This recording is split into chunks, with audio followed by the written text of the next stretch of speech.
We're moving on to Hunter x Hunter console games for the time being with Ubawareta Aura Stone, or the Stolen Aura Stone for the original PlayStation. The back of the game case boasts a synthesis of real-time simulation and card battles. Upon beginning the game, you are greeted with Hisoka asking you to name your character and answer a series of questions which determine the status of your Nen types.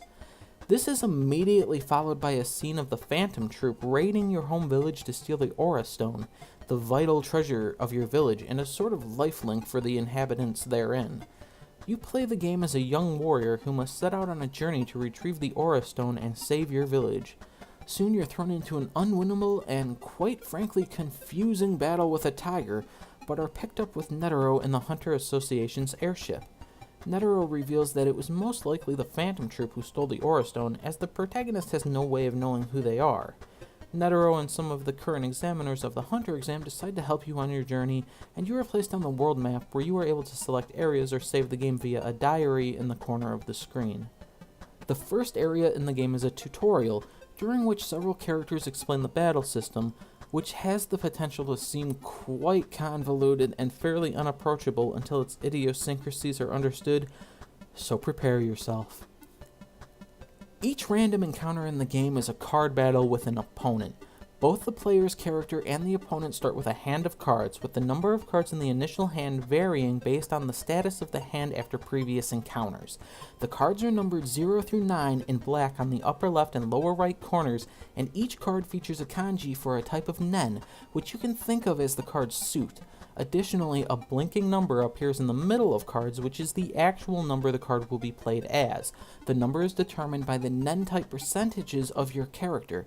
For instance, if your character has 100% as an emitter type, but a 50% as a conjurer type, an 8 card of the emitter suit will still count as an 8, while an 8 card of the conjurer suit will still act as a 4.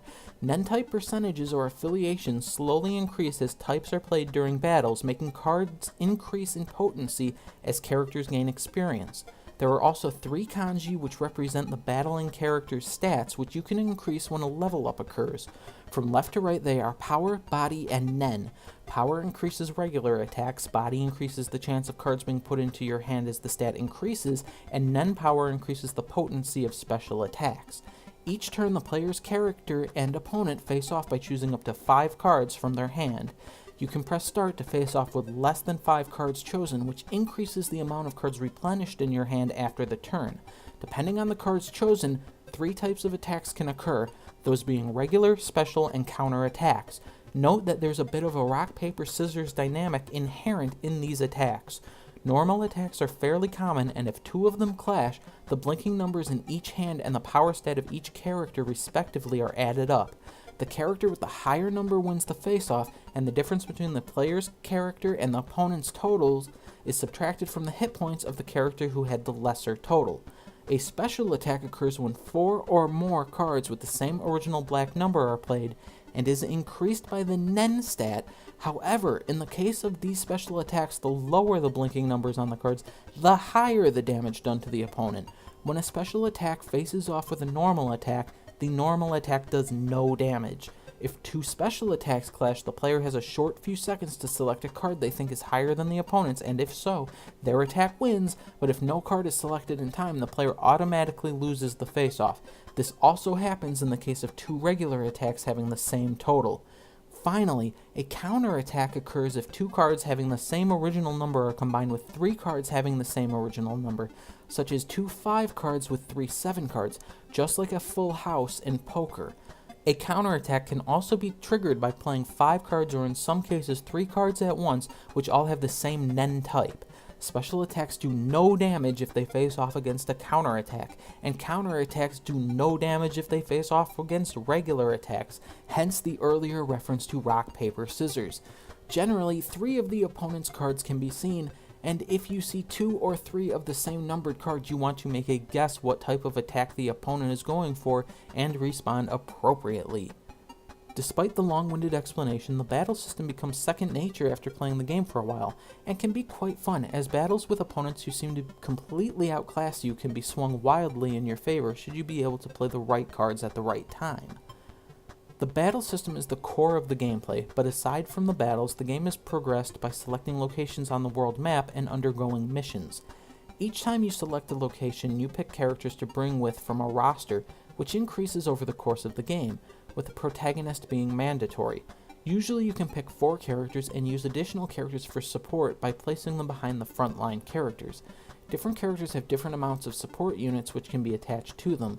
Support characters additionally throw cards into your hand, but I often found they screwed things up by changing your attack type into something you didn't necessarily want. Some characters are supportive units only, but all characters can be used as support. Additionally, when choosing units, you are given a menu consisting of, from top to bottom, add member, remove member, check status, manage equipment, manage cards, or confirm entering the location. Once you are on a map, you are given a mission if there is currently a mission within the location to advance the story. Upon selecting characters, you are given a command menu consisting of the options move, item, equipment, status, and card. You can select where the characters move on the map, and they move towards their goals with random encounters along the way on most maps.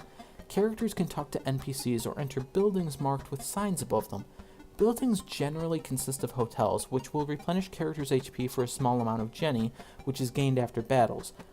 Bars where you can talk to additional NPCs, or shops where you can buy healing items, equipment to alter stats, or items which have various battle effects such as lowering or increasing chances of certain cards. Making progress in the game is usually a case of talking to the right characters in the right order, often causing the next character you need to talk to appear on the map.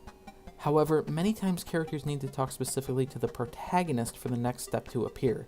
There was also a case where you needed to walk through the correct area of the map to find an item on the ground after a character agreed to help you search for it, and a case early on where you needed to exterminate creatures on the screen via card battles.